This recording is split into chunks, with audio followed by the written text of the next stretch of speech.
I think this might be one of the most important shows I've done in quite a long time, and I want to talk about countering inflation with food production. And I'm going to go ahead and roll my window up. Part of the noise, I'm parked on the side of the road for my lunch break over here. But as prices rise and things are happening all over the place, I think that in my mind, I'm ready to, there's a time when you have to flip the switch, right? When do you pull the cord to get the parachute open? And I think that time for me is right now. And I see a lot of things going on with inflation. I don't believe it's going to stop.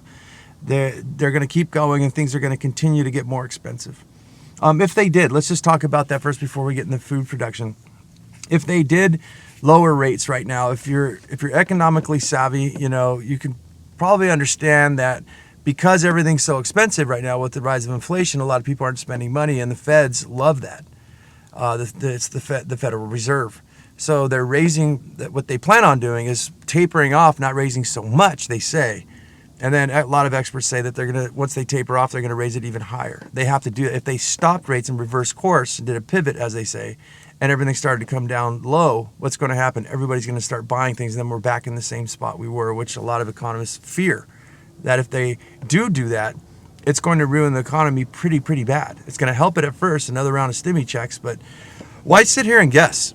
Why sit here and guess and eat that crappy food and wondering who's got the finger on the button of your life, or your food rather? So to me, I'd rather start growing my own food because of the deliciousness of it, the nutritional value, all of that.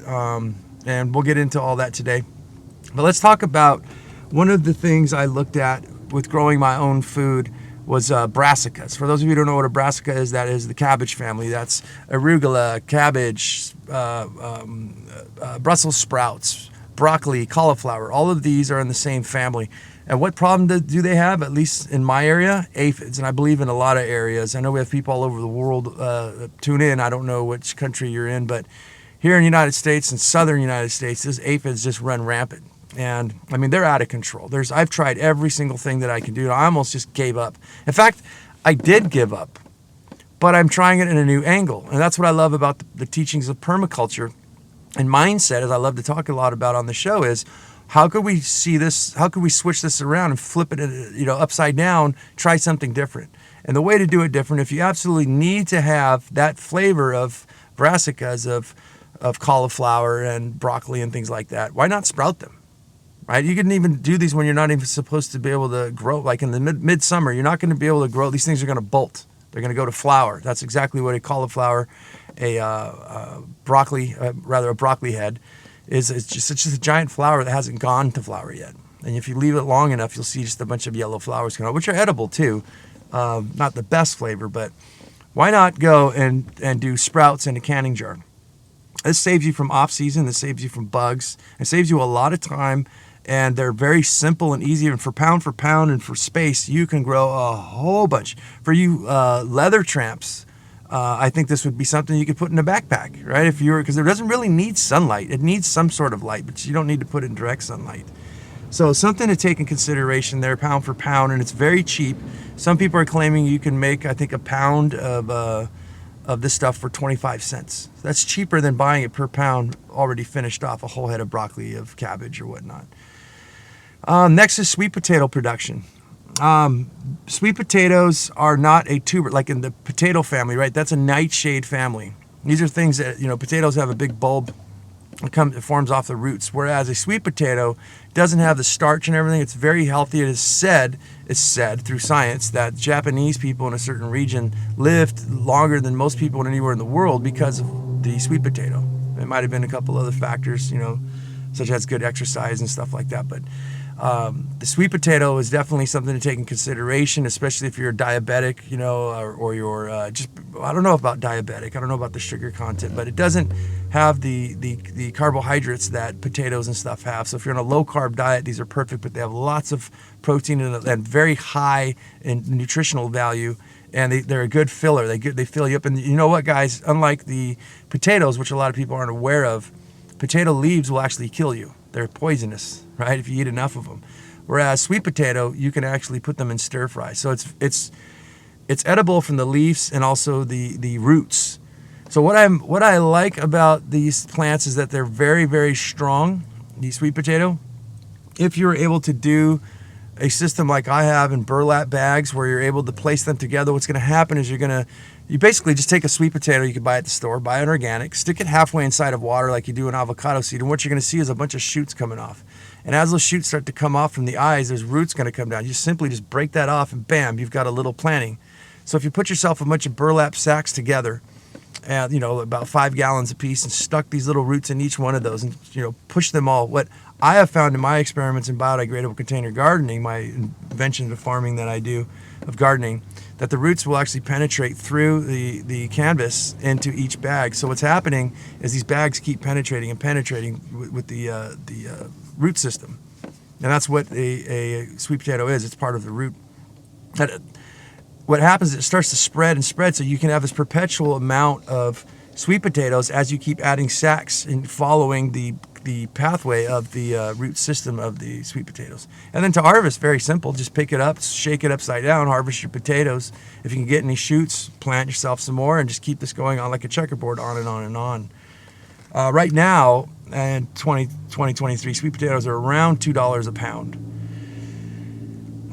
Endless supply of cuttings production, and by cuttings I mean moving forward here with pretty much anything. You can get basil at the store, and you can fresh living basil. What you could do is clip off right below the node, the little bump, right? Leave about, or I'll tell you what, make it simple. Just leave about 6 inches of stem right from the top. Make it look like a palm tree. Pull off, cut all the leaves, eat them around the edges, leave the top like a palm tree. Just stick this in a glass of water. My favorite is recycled plastic drinking water containers because it has a little hole in the lid. You can just drop it in there and let the leaves kind of hold on like little hands, and just simply watch the roots start to grow. Why is this significant? It's because you can take that $5 living basil that you purchased, and you can actually propagate more and more and more, perpetual, like the whole entire season. You'll 100x your production of basil, and you get it like that instead of starting it by seed. Now you can do this with, like, strawberries do it on their own. They have little starts. You start a strawberry garden, you're going to have shoots and stuff so many that you don't even know what to do with, right? By the first year, by the next year of planting, you'll have double, if not triple, if not 4 times the amount. I'd say more like 4 or 5 times. And by year 2, it's ridiculous. But now you have something to trade and stuff like that, which we'll talk about or give away. So you can do this with herbs. You can do this with oregano. You can do it with thyme. You can do it with, I've even went into the store, guys, and just bought myself some oregano. In fact, that's where all my oregano came from. I just put a stem in the ground. For those of you who don't want to do water, you don't really have to do that either. Just get yourself a nice, good potting soil, make sure it's irrigated, stick a pen, and go down about maybe, about 4 inches, and just literally drop the stem in there and pack the dirt around it and water it in, and watch it just start to grow. And you can do this with tomato, the little, right in the armpit, right where the plants split off, you'll see the shoot. That's a sucker. If you wait till the shoot gets about 6 inches to 8 inches high and break it off or cut it, stick that in the ground or in water, all those little fuzzies on the stem, those will all turn into roots. You can bury this thing all the way down to the head, just leave the leaves sticking out, and wham, you got another tomato. So you have perpetual cucumbers, tomatoes. I think I heard of some people doing this with zucchini. I'm not sure. But there's so many plants. I would love to give the whole list, but I've got a long show to do here, and I want to get you guys excited. Next is meat and quail. Quail, I just gave it away. I've been looking at a lot of different meat productions, like as far as aquaponics, doing fish for meat and stuff like that, chickens, and you know what? It's very expensive, very time consuming for the fish, the chickens, to get the feed and stuff like that, and most importantly is the processing. It takes a long time to do chicken. Now quail, what gets me is they're very small. They harvest. They come to age for harvest like in, I think, almost half the time of a chicken. And you guys would say, well, pound for pound, you get more meat for a chicken. But the amount of time that you're able to process, which is under 60 seconds, if you get good enough at it, you can process a quail. You get a breast and you get 2 legs. This is phenomenal. And you're also getting some eggs.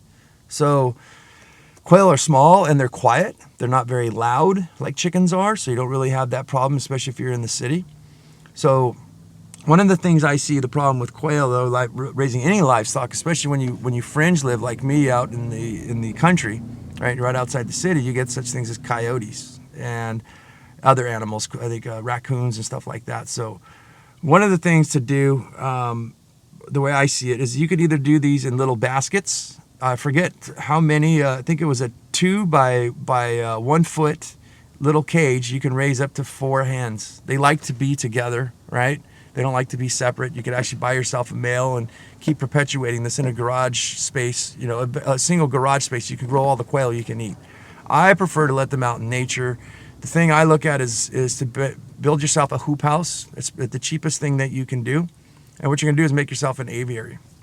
So just like you would build a greenhouse, which I don't have time to go in today, hammering posts in the ground, bending metal, 1 3/8, I believe it is, top rail metal.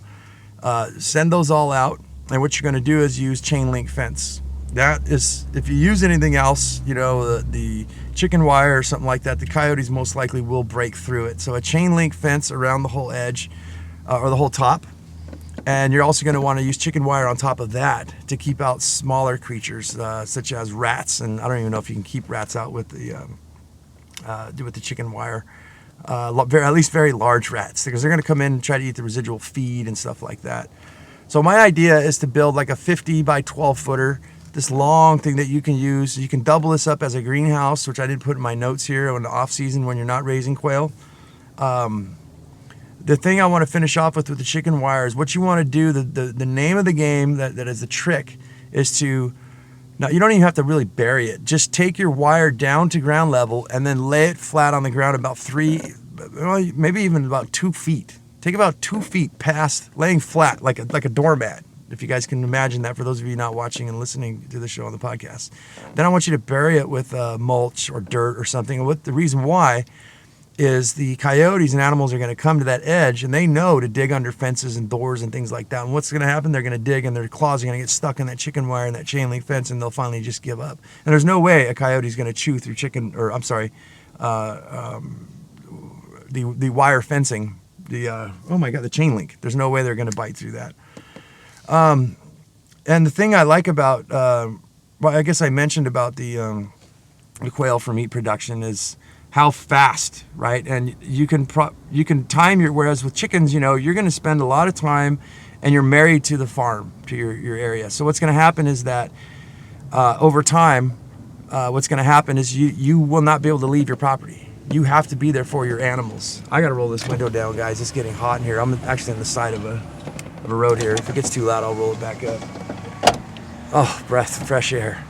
Yeah, the quail can be processed relatively fast. So I think it was like 16 weeks, if that, so about 2.5 months, 2 months, you'll have meat birds. So you can raise a flock, say of like 100, process them all. If we look at that, 100, what is it, 1 per minute?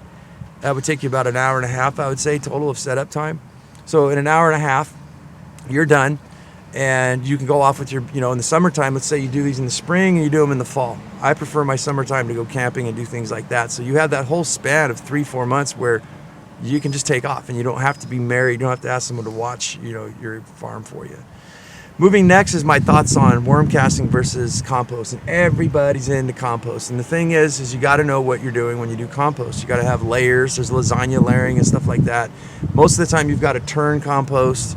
I think a lot of you guys know, I've talked about this in other shows before, is that what I don't like is the work of having to turn the compost. But what is it that compost is producing is nitrogen.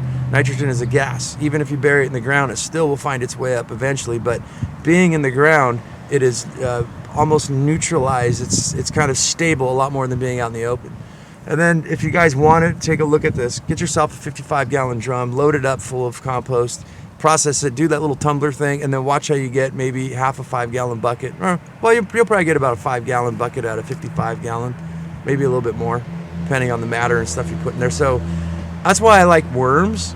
If you start creating on a larger scale, and you could do this with little kiddie pools and stuff like that, where the worms will actually eat and digest everything for you. There's literally nothing you need to do other than to move shredded paper or straw or whatever you're doing for bedding for the worms, move it over, dump in your food, bury it very lightly right at the surface, and then just cover it with straw and leave it alone. And the worms will take care of everything for yourself. Now, we're talking about evaporation of nitrogen.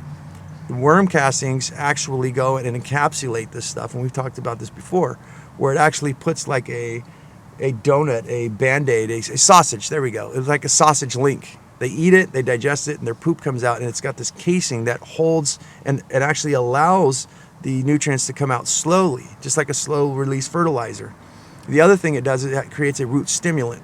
So remember I was telling you guys about the cuttings. If you incorporate worm castings into your plants, I think that's why mine do so fantastic, is that it's got root stimulating chemical properties that when you plant your plants, it just really starts to help them to get going. So it's really going, and they're working for you day and night. No turning, no nothing, right? The hardest thing is just once in a while harvesting worm castings.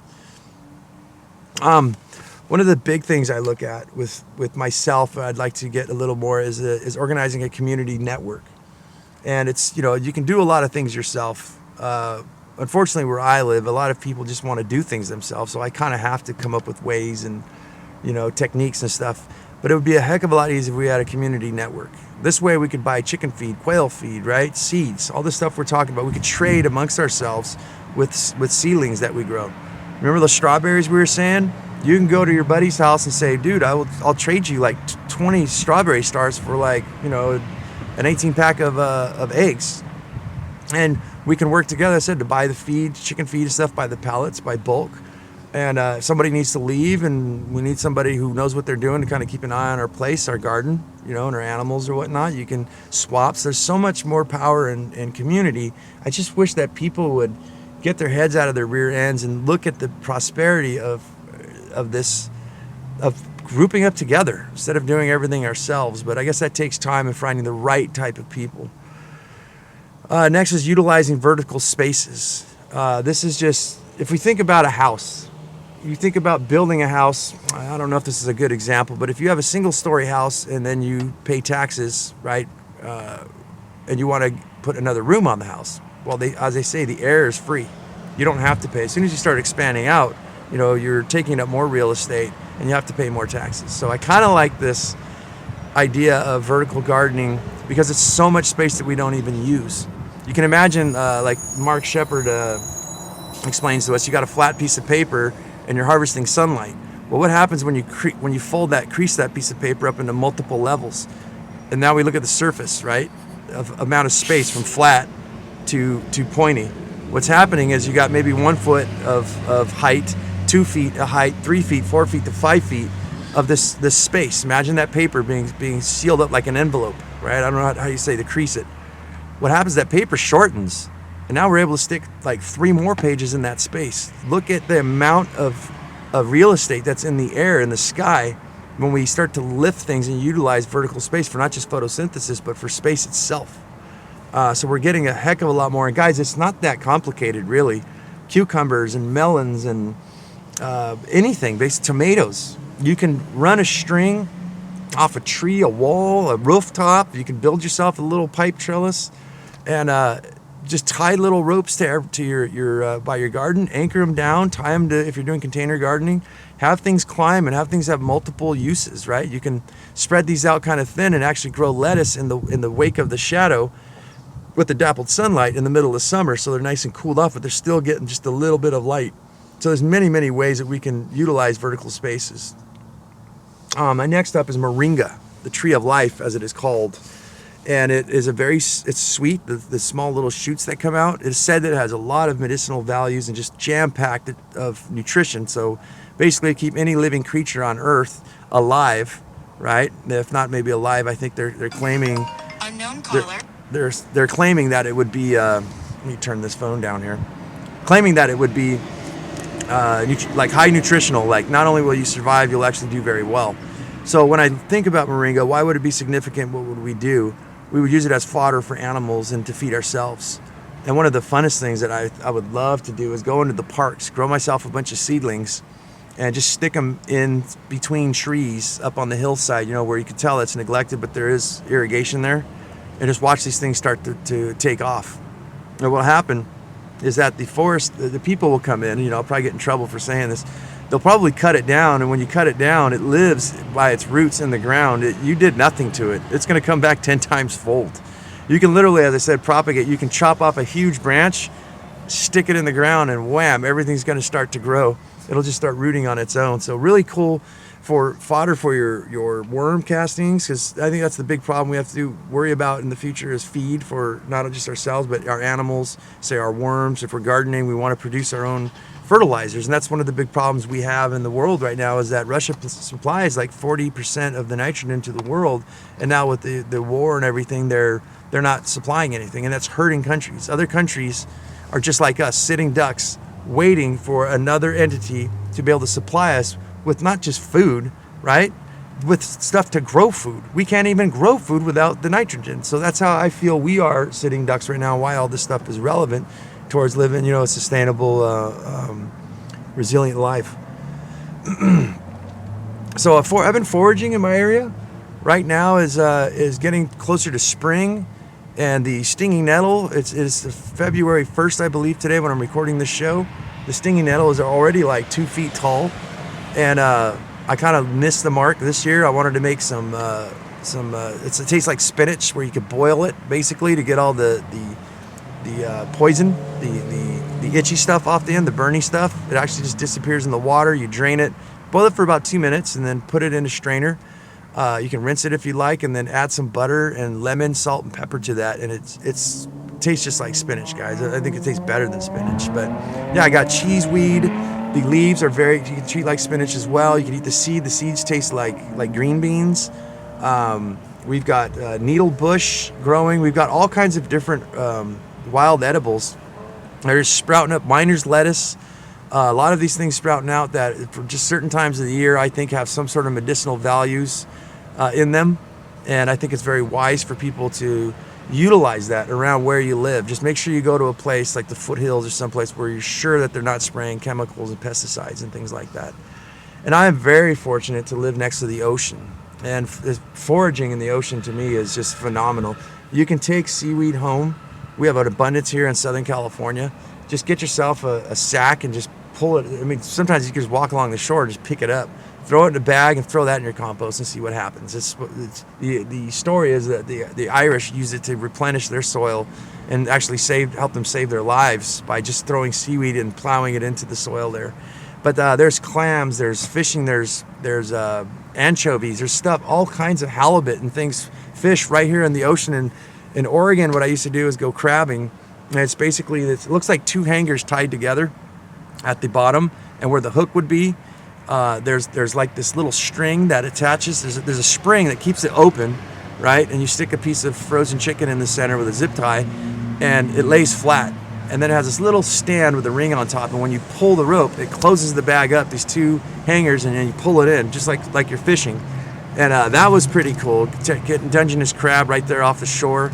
Now, I really miss doing the crabbing up in Oregon and all the shellfish and everything that comes with it. Next is the magnificence of aloe vera. Aloe vera, you guys, is a wonderful, wonderful plant. I haven't harvested it in a long time, but I've got pups. Again, it's just propagating itself, ready to split a 5-gallon bucket in half. Wonderful plant for digestion and all kinds of. If any of you guys know what aloe vera does for your skin and your hair and things like that, imagine what it could do for the inside of your body. Really good for digestion and things like that. What I love is that it propagates out, and you can exchange this with people, with your group if you have. But the main thing is how the harvest is just plucking off the bottom leaves, and you want to use the Miller Ranch is one of the best. It's got really, you want to get something with meat on it, really thick, because it's not a lot of work, but it is some work. And basically what you do is cut the spines off the sides. It's like you're filleting a fish. You want to go right off the top of the skin and the bottom, like you're taking the skin out. And then you got the gel. Stick that gel in water, and what's going to happen is all this like orange brown stuff's going to come out. That's the sap. That stuff's not really good for you. That's its defense mechanism. So what'll happen is it'll all drain out, and you're left with the slimy fillet. And that's the thing you can chop up into gel, or you can put it in smoothies or something. And it really doesn't have much of a flavor to it once you do all this, and it's very healthy for you. Let's roll up this window with all this traffic blowing in here. All right, next is my thoughts on cheap pre-canned foods. I just went to a large business grocery store, and it's not organic. I try to eat all organic, but they had these Anaheim peppers, canned Anaheim peppers. They are super expensive. These things were $3 a can, and I believe it was something ridiculous like a 32-ounce can for $3. I went and bought like 6 of them. I first walked away with 3, and I was like, nah, do 4. Okay, no, do 6. This year I'm going to can my own, but the reason I want to bring this up is sometimes there's such great deals that instead of growing and foraging and do all that, we can actually go and buy and stock up just to have them, right? And that's, for me, that's something that I can eat on salads. I could put on a burger. I can make a grilled cheese sandwich if I wanted to, and layer the Ortega, the Anaheim pepper in the middle, with Mexican food, with anything. It's delicious. I love myself some of them foods. But there's some stuff, guys, that I think is organic, like organic canned beans and stuff like that, like refried beans.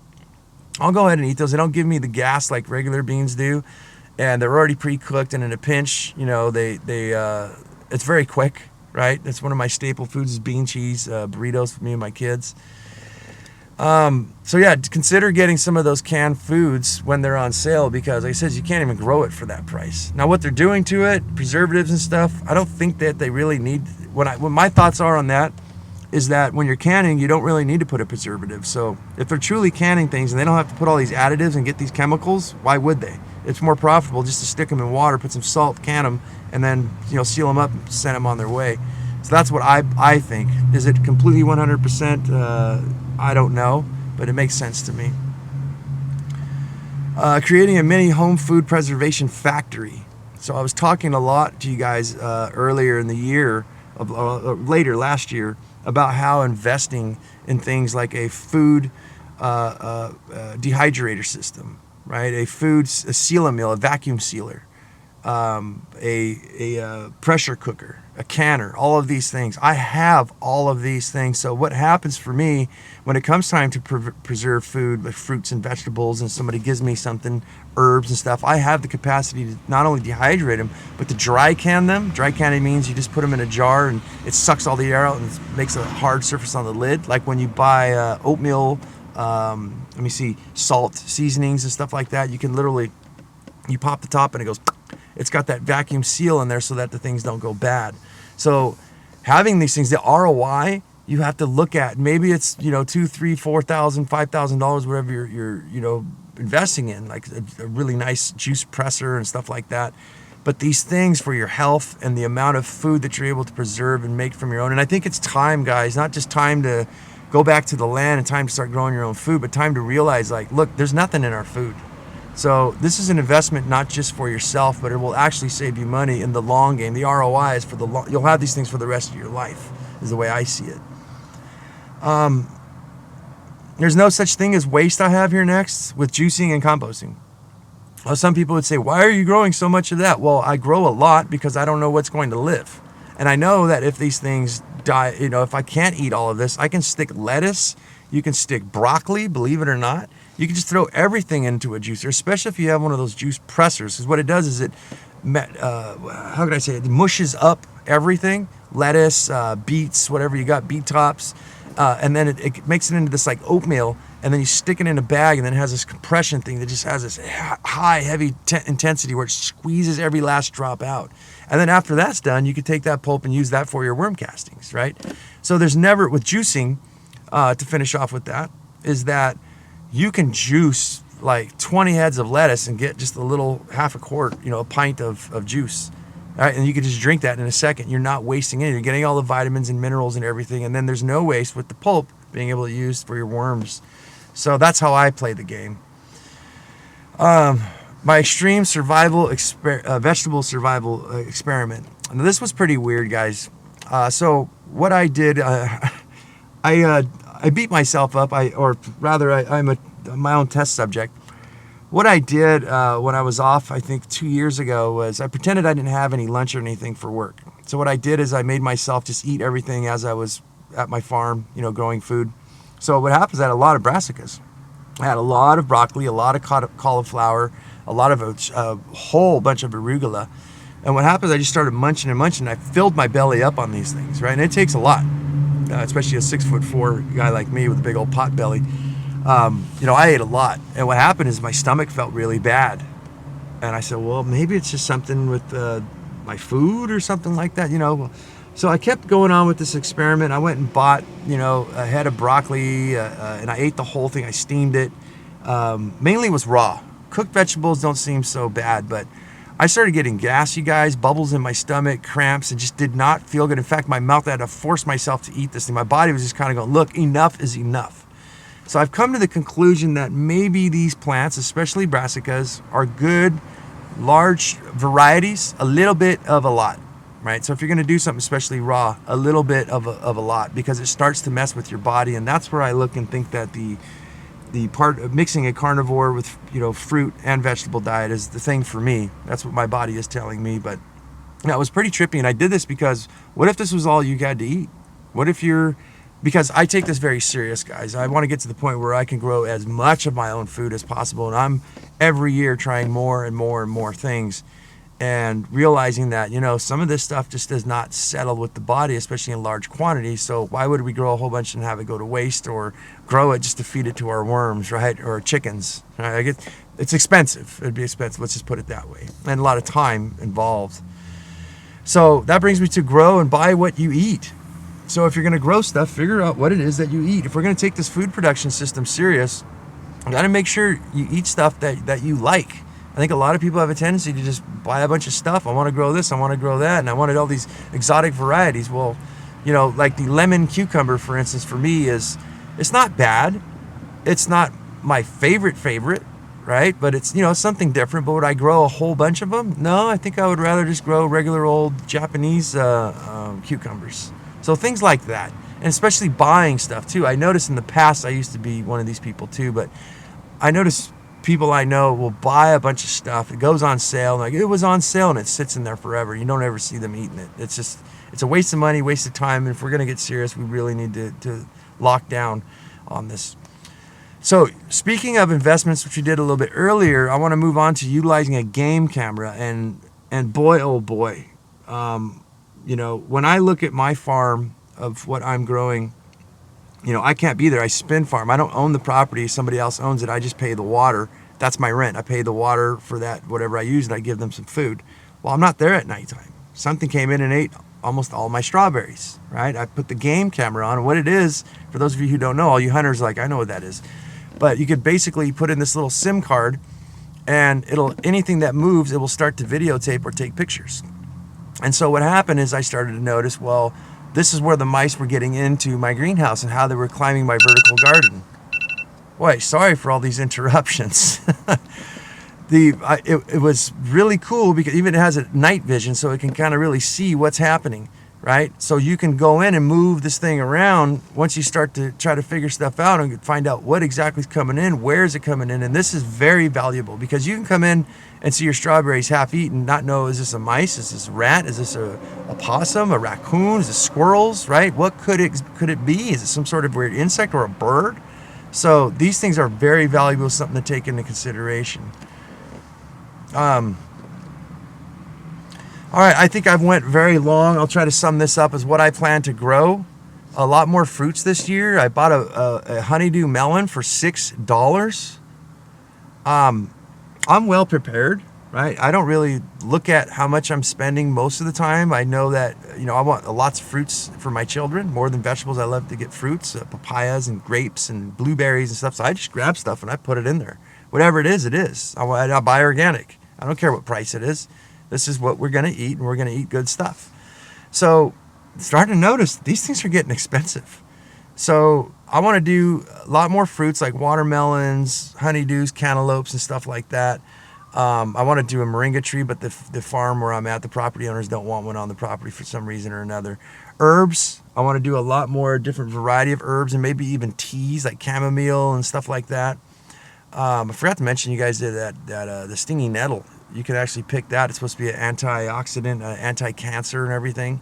You can actually make a tea. People literally buy it at the stores. They buy milk thistle, all of these kind of herbs we have growing around, all around, dandelion root, right? It's growing all around us, and you have to go to the store and buy it. But yeah, I want to do a heck of a lot more peppers, as I was saying. All kinds of banana peppers. Anaheims are one of my favorite. So are the hatch chilies. A lot more strawberries. And I was thinking about doing a Zola and duckweed. I'm not sure how. I'm going to have to keep you guys informed. I want to build some water vats. Currently, where I live right now, there's this nice, good-sized pond. It's probably about 100 by 200 feet, and I want to just go buy some Mazola and duckweed, throw it in there. In fact, I know some wild areas where I can actually just go to a pond and pick up some duckweed. Just throw it in there, watch it grow. And what I could do is net it out with a pool net and actually use this for compost and maybe fodder if I decide to get quail and stuff this year for sure. What I'd like to do as well is I'd love to grow bamboo. I would love to do bamboo for biochar. It's one of the best woods. It's got a lot of silica in it, and it grows in abundance, renewable. There's so many things you can do with bamboo. Nut trees, macadamia. Now, I do have some on the property I'm living, but I think there might be some compromise. But I've got guava, guayaba, avocado, and stuff like that. But macadamia nuts would be a nice measure. But the water here in Southern California is just out of control. I would love to grow myself some banana and mangoes and papayas and stuff like that. But maybe one day I'll end up in Florida, Hawaii, and we'll see it then. But guys, that's the show. I really do think we need to take it serious here. Things are changing. Things are we don't know which way it's going to go. And why sit here and wait, right? And why sit here and eat irradiated food and toxic food, even if it's organic, guys? When I mean irradiated to it is uranium. I guess I'm going to end with this. Is what I just found out. It's just disgusting. Is that they mined phosphorus, I think it was, or potassium. I can't remember which. I think it was phosphorus, and they need to spray the fields. Well, along a lot of these places, there's uranium in the ground, and they try to separate it, and they can't get it all. It's a heavy metal. So it's still in the phosphorus, and they're spraying the large ag fields with this stuff, and there's particles of uranium that are filling in the soil. And uranium's not good, and there's really no way to get rid of it, especially when it's that fine, right? I think some people are saying that there is some biochar and things like that we can do that'll actually help to encapsulate it. But to me, it's just one of the things. You start going down the rabbit hole, it can make you sick and depressed. And I don't want to live that way. I want to do everything I can to counteract those kind of things. And I don't trust them. I don't trust big ag. I don't trust the government, people with just the big food industries. It's all crap to me. It's all crap. Until you start growing it yourself, you can feel and you can taste the difference. So. But right now we're talking about money and that with inflation. And this is a huge hedge against inflation. I've talked a lot about spin farming, and starting a garden was the last show we just did. And I wanted to add this in just to give a little extra for people of things that I thought of that can actually help you guys through. Because really, guys, that's what I'm here. Help yourself and educate yourself about the food problems we have, food shortages and stuff like that. Go out there and educate yourself, please. Just look at the facts and go in there unbiased. See, the type of person I am, I never believe anything when I hear it at all. Nothing, zero, zip, nothing. I want to hear what the bad guy has to say. I want to hear what the good guy has to say. And the problems that we have is anything you're looking to find, you will find it. So if you're on the left or the right, you'll find stuff that supports your left or your right, and say that the left's wrong, the right is right, right? But I like to see everything, put it all together, and make a good educated decision. Problem is, like I said, there's just so much information out there, and when I feel it with my feeler, the food just does not feel good. I think we need to start designing this by our own design and get rid of being a consumer and move into being more of a producer and become like more of a community, I'd say. A community of people. That's really what would be awesome about this show, is to create some sort of community, especially local here, and work our way up there. If not, we could exchange information. So, guys, that's the show. Don't get dismantled and discouraged and depressed with all the stuff that's coming in. My feelings are it's going to get worse. It's already getting bad. There's a lot of things that we can do about it. That's why I'm here doing this show. That's why I work and do all the things that I do to get myself out of it. And let's start finding solutions, right? We know everything's screwed. We know everything sucks, but what are we going to do about it? That's what I look at. I'm going to do everything I can, tooth and nail. The day they tell me I can't garden, I can't grow my own food, which some people have told me, what are you going to do when they do that? I go, really? I haven't heard anything about that. Actually, I did hear that some people had to get a permit in certain cities. I can't remember what state. But the day that comes, you just woke up the how can I say this, the lion, right? And I'm going to rip your throat out. I will not let you put me in that place. I am king of my life, not you. And you come in, we've got a problem, right? Now, I don't, not one to advocate violence, but when it comes down to that point, now we got war. So, but before it even gets there, I'm not saying it's there. Why don't we start living that peaceful life and start growing our own food? So, guys, I blabbered off enough. Hopefully, this helps you guys and makes sense. And I'll see you guys on the next one.